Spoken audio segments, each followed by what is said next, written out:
Welcome back, everybody, as we start hour number 2 here on Sports Talk. Steve Kaplowitz with you. We are Zooming with Lee. That's right, Lee Sterling, ParamountSports.com. Oh, Lee looks good. He looks really good. He's got his dolphin color polo shirt on. You know, last week it was Adidas. This week it's Nike. I like that. That means Lee has no allegiance towards any of the clothing distributors. Is it whatever's comfortable, Lee? Is that what it is? Whatever looks good. Whatever is comfortable and looks good. You know, what it's all about. Lee, you could have your own deal. I mean, we could have the official clothing outfitter of ParamountSports.com if you want to go there. Have you ever tried to shop it around to see if somebody would outfit you for all these great radio hits? What are they going to pay me? $5? Please, come on, Lee. With the number of hits your website gets, you're on there. You got your YouTube channel going. You do very well with that. People would be loving you for it. We'll see. So, I like being a free agent. I'm gonna stay a free agent for a while. That's perfect. That is absolutely perfect. By the way, we're 14 days away from the end of 2020. This has been such a tough year for so many people, yourself included. But let's be honest. The last couple of months, you guys have been really killing it at ParamountSports.com, haven't you? Until last weekend. I had a losing weekend, had a terrible week. Now, we were doing great. We had won Thursday and Friday, and I got to Saturday and Sunday and went 4-9. Horrible. Oh. But come back, and I'm winning Monday through Wednesday in football and basketball again. So I lost on Saturday and Sunday in football, basketball, and also UFC. I don't think I've ever had that happen. But we still won 11 out of 15 weeks. The point is this. It happens. You're human. You're like everybody else. And the hardest part about sports this year is it's not easy to predict when you're dealing with no fans, COVID, stoppages. It's been such a tough year in that regard, hasn't it? I agree. I've never had to work harder, but overall, it's been a really good year. Probably one of my top 5 years as far as picking games. Just had to work a lot harder. Well, let's keep it going and let's wrap it up strong this week because it's championship week in college football. We'll get it started first with the SEC title game.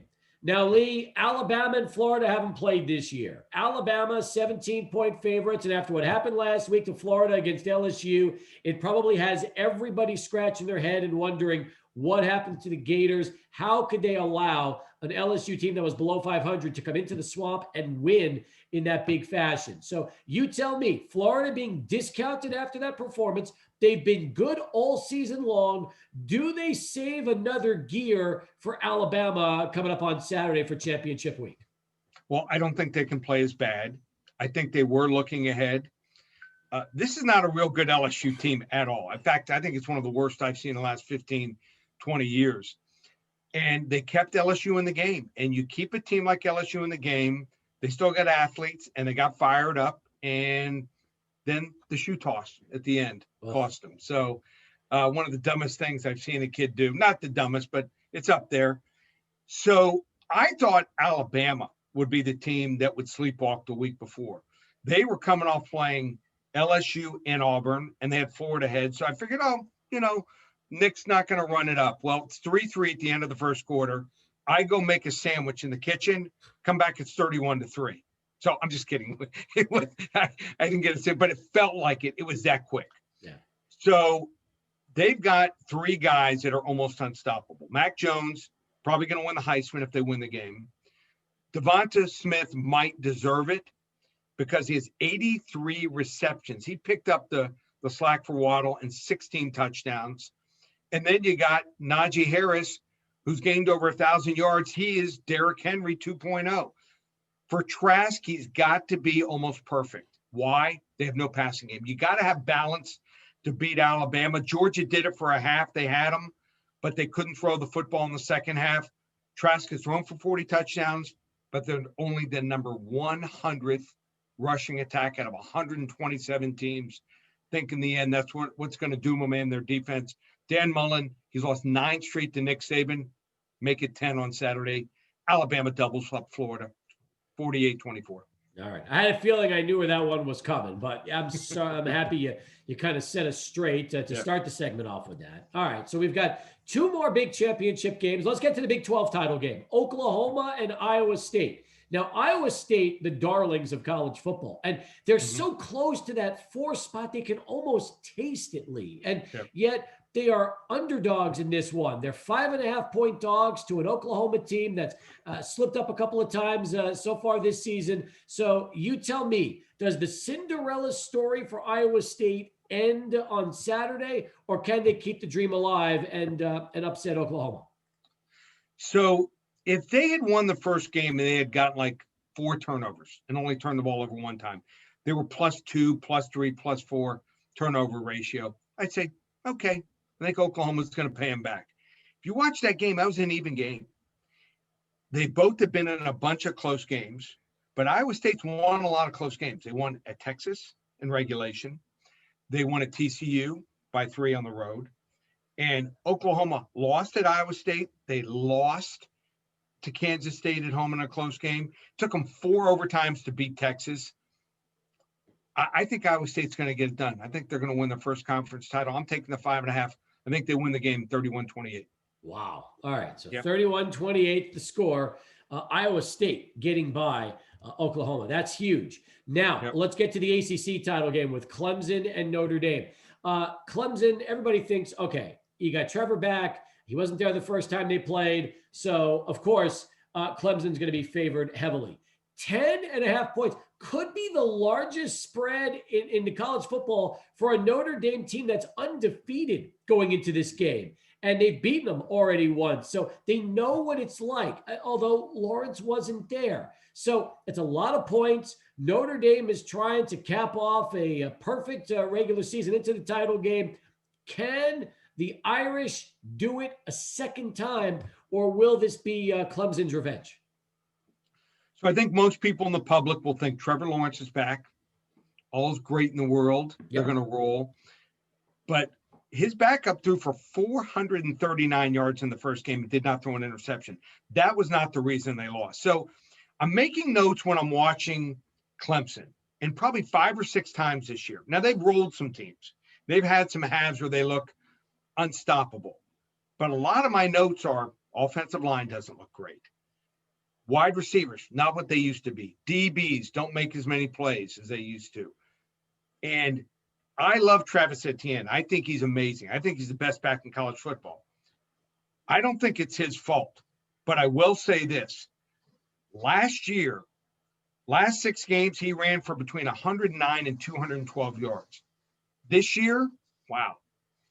Last 6 games, only for between 28 and 86 yards. It's the offensive line. I think the Notre Dame, which is 7-2 against the spread, last 9 on the road, they have been the team that has controlled the line of scrimmage. They're averaging 235 yards per game running the football. I think Clemson escapes 34-30. I'm taking the 10.5 in Notre Dame.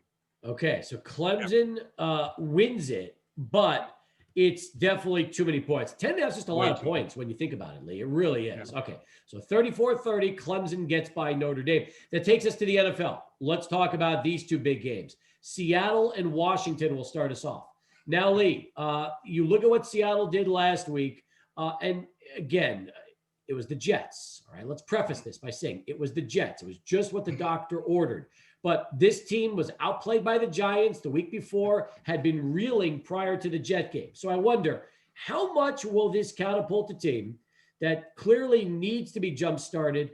And on the flip side, Washington is playing the best football they've played all season long. You look at just how that defense is rolling, although now Alex Smith, the injury, and possibly Dwayne Haskins in at quarterback, how big could that affect the offense heading into this huge game against Seattle, where the Seahawks are favored by 5.5? So Smith may not play, and I have a feeling he's not going to start. Gibson, the running back, who's been spectacular running the football and catching the ball in the backfield, game time decision.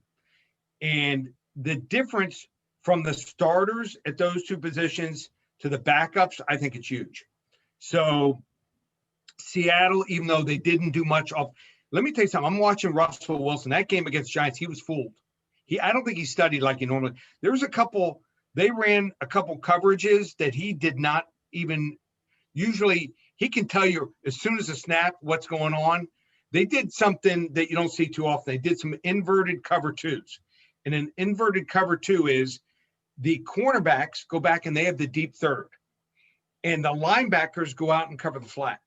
And he was fooled a couple times. So I don't think that's going to happen again. I think DK Metcalf, I don't think Washington has anyone that can cover him.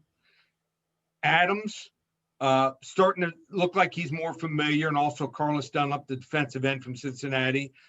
This is a defense they've allowed under 300 yards in each of the last 5 games. In fact, over the last 5 games, they've only allowed, I think it's something like 16 points per game.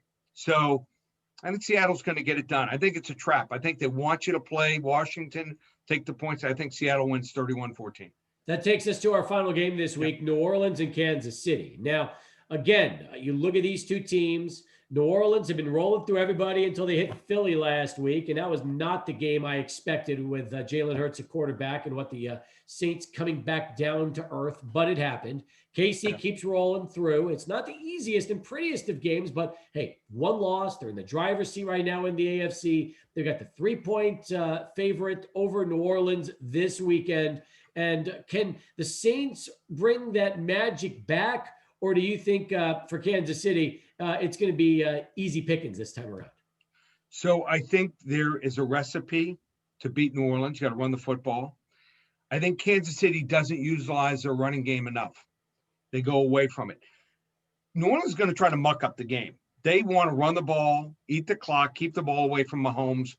But the problem here is, and then Breeze is probably not playing. I think they're going to wait 2 more weeks. 13 cracked ribs. I mean, that's some damage, collapsed lung. I played one time with 2 cracked ribs 2 weeks later. It was horrible. It was painful. So I just don't think that Hill he has like 10, 12 plays that he runs well. That's it. In the NFL, they figure you out here. And I think Kansas City's forewarned because of what they had going on against Miami. They were up 30-10. They let it almost slip away. He threw 3 interceptions. I'm going to take Kansas City here, 30-17. All right, so you're taking them big, really. They win, they cover the spread, and they do it with ease more than anything else. All right, 30-17. So just to recap, Alabama 48-24 over Florida. Oklahoma losing to Iowa State 31-28 despite being favored by 5.5. You also like Notre Dame to keep it close, but fall to Clemson 34-30. Right. Seattle crushing the Washington football team 31-14, and KC over New Orleans 30-17. Those are our picks this week. Our final week until we get to the fun Super Bowl, which is always one of my favorite segments with you. But hey, 2020 has 2 weeks to go. So you tell me as we wrap up this year, what you have in store for everybody right now, Lee, over at ParamountSports.com. Well, so a lot's going on.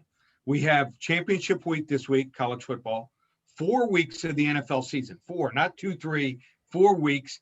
We've got 35 bowl games, NFL playoffs, and Super Bowl. If they want to get everything, normally it's $497 through the Super Bowl. How about this? $297. And we've won 24 out of 27 college bowl picks for our clients since we started in business. And last year, from January 1st through the Super Bowl, we went on a 13-3 run. $297. ParamountSports.com. Give us a call here, 800-400-9741. Terrific stuff, Lee. Appreciate the time, the insight, as always. It's been a great year with us. We'll look forward to having you right back before the Super Bowl and have some more fun with you. Happy New Year, and thanks so much for everything this season. You too. Thanks for everything, Steve.